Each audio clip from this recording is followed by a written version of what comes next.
کی وجہ سے اگر آپ عالم اسلام کا جائزہ لیں تو پچھلے 100-125 سال میں بر صغیر کے علم میں اس پرانی اس کی حیثیت کو سامنے مجھے اللہ تعالیٰ نے علم، عقل، اخلاقی شعور، اس سے جمالیات دے کے دنیا کی ہر مخلوق سے ممتاز کر دیا ہے۔ اس کا لازمی نتیجہ یہ ہے کہ میں اپنی دنیا کی زندگی میں ہر جگہ، ہر موقع پر، ہر عمل میں اپنے اس وجود کو استعمال کرتا ہوں۔ اس کو آپ کہیں کہ میں علم کو استعمال کرتا ہوں، کیونکہ اللہ نے ہر انسان کو علم دیا ہے۔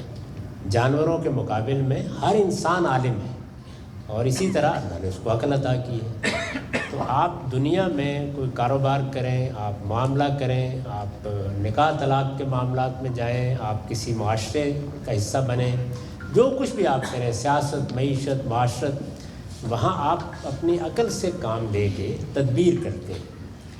جب آپ کو اس کا پورا اطمینان ہو جائے کہ میں نے اپنی عقل کو اور اپنے موجود علم کو استعمال کرنے میں کوئی کمی نہیں کی، یعنی پوری طاقت صرف کر دی ہے۔ اس کو ایک روایت میں حضرت معاذ نے اس طرح بیان کیا ہے، اجتہد ولا آلو، یعنی میں پوری کوشش صحیح تدبیر کرنے اور اس کے تقاضے پورے کرنے میں لگا دوں گا، میں کوئی کمی نہیں کروں۔ جب آپ یہ سب کر لیں تو نتیجے کو خدا پر چھوڑنے کو توکل کریں، کیونکہ نتیجہ ہم میں سے کسی کے ہاتھ میں نہیں۔ جی غانی صاحب بہت بہت شکریہ۔ شادی سے ریلیٹڈ سوال نہیں ہے، ویسے کانٹروورشل ہو جاتا ہے۔ نہیں، آپ کنٹروورسی سے ڈرتے ہوئے نہیں کر رہے؟ شادی کی کانٹروورسی۔ اچھا، کچھ لوگ کہتے ہیں کہ آپ کا بیانیہ مغرب میں رہنے والے تعلیم یافتہ مسلمانوں کو اپیل کرتا ہے، مگر وہ بر صغیر کی جو دینی روایت ہے اور عوامی عقیدے جو ہیں اور روایتی مدارس سے کٹ چکا ہے۔ کیا آپ کینیڈا جیسے ملک میں اسلام کو مقامی ثقافت سے ہم آہنگ کرنے کے چکر میں اس کی روحانی اور فقہی گہرائی کو قربان کر رہے ہیں؟ میں تو ایک مرتبہ پہلے کینیڈا آیا تھا، دوسری مرتبہ اب آیا ہوں۔ ایسی جسارت میں نے کینیڈا میں تو کبھی نہیں کی، میرے لیے بھی اطلاع ہے۔ امریکہ میں بھی مجھے کبھی جانے کا کچھ شوق نہیں ہوا، نہ مجھے اس سے کوئی دلچسپی تھی۔ مجھے تو اپنا وطن چھوڑنا پڑا، حالات ایسے ہو گئے۔ ملیشیا میں تھا، آپ جانتے ہیں کہ مسلمان ملکوں میں آزادانہ کام کرنا یہ کوئی آسان کام نہیں ہے۔ یہاں آئے تو معلوم ہوا کہ نسبتاً آزادی سے کام ہو سکتا ہے، یہاں آ گئے۔ تو اگر آپ کہیں اور بھیجنا چاہتے ہیں تو میں اس کے لیے بھی حاضر ہوں۔ میرے خیال میں جو لوگ اس طرح کی باتیں کرتے ہیں وہ قابل التفات نہیں ہوتے۔ کسی بھی چیز کے لیے صحیح طریقہ یہ ہے کہ آپ استدلال سے اس کی غلطی واضح کریں۔ تو میں صرف استدلال کا جواب دیتا ہوں، الزامات سے مجھے کبھی کوئی دلچسپی نہیں ہوتی۔ اس طرح کے لوگوں کو میں نے خدا کے حوالے کر دیا ہے، اور مجھے معلوم ہے کہ قیامت میں ایک بڑے سوال سے ان کو سابقہ پیش آنے والا ہے۔ میں اس سوال کے جواب میں اگر مجھ سے پوچھا گیا تو ان کو معاف کر چکا ہوں، لیکن میں یہ ضرور چاہتا ہوں کہ وہ سوال کا سامنا کریں۔ وہ سوال رسول اللہ نے کیا تھا جب ایک شخص کے دل کی حالت پر تبصرہ کر کیا تو فرمایا حل شکت تک قلبہ، یہ جس کو تم مار کے آئے ہو یہ خیال کر کے کہ یہ مسلمان نہیں تھا، حقیقت میں یہ ویسے ہی کلمہ پڑھ رہا تھا، تم نے اس کا دل چیر کے دیکھ لیا تھا؟ تو یہ سوال ہے جو میں نے اپنے سب مخالفین کے لیے قیامت پر مؤخر کر دیا۔ میرے نزدیک ہر شخص کو اس سوال کا جواب دینا ہوگا، اور میں بہت ادب کے ساتھ یہ عرض کرتا ہوں کہ اس کا جواب جن سے رسول اللہ نے پوچھا تھا وہ دے نہیں پائے تھے، اور انہوں نے یہ کہا تھا کہ کاش میں مر گیا ہوتا اور آج پہلے دن مسلمان ہوں۔ اس صورتحال سے وہ لوگ دو چار ہونے والے ہیں جو میرے اندر سے کبھی امریکہ دریافت کرتے ہیں اور کبھی کینیڈا دریافت کرتے ہیں۔ استدلال کریں، جب دلیل ختم ہو جاتی ہے تو الزامات شروع ہو جاتے ہیں۔ بہت معذرت۔ السلام علیکم غامدی صاحب، میں آپ کو سورۃ بقرہ کی 62 کی طرف واپس لے کے جاؤں گا، جس میں ذکر ہے کہ whether you are a Jew, the Muslim or the Christians or the Jews or the Christians, you are saved by whosoever believed in the oneness of the God and the day of the judgments and did the good deeds shall have is